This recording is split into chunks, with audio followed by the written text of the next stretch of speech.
มันอาจโดดดาวมันอาจโดดดาว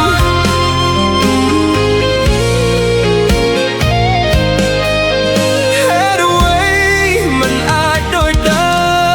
วปรับខ្លួនថាគេធ្លាប់ក្បត់ចិត្តខ្លួននេះគេធ្លាប់ចិញ្ចឹមចប់គ្នាក៏ជាគេអ្នកចាប់ផ្ដើមដងហើមដកយ៉ាងលំបាកហេតុផលដើម្បីភ្លេចមនុស្សម្នាក់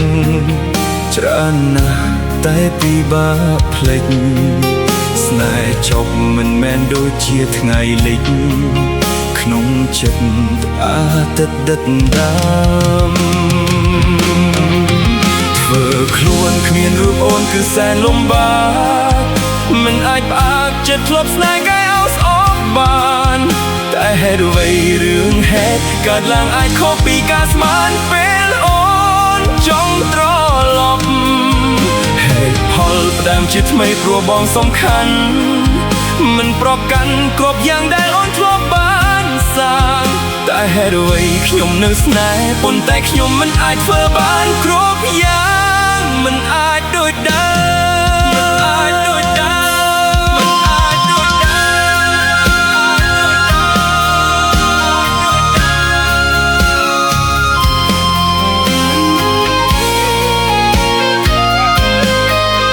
ហេតុអ្វី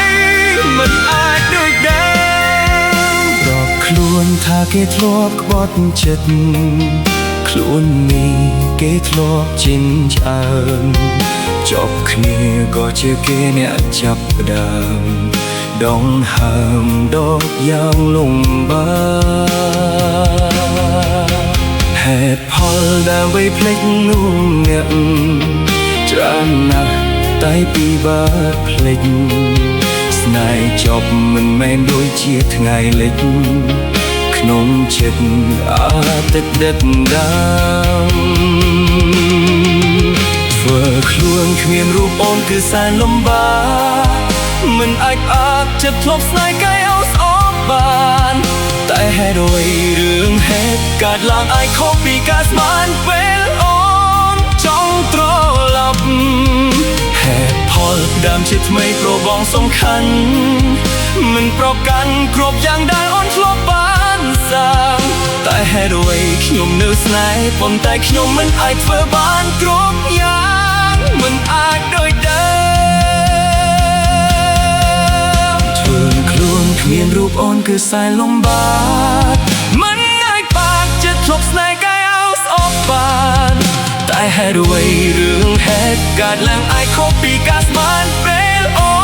នចង់ត្រឡប់ហេតុផលដើមជាថ្មីព្រោះបងសំខាន់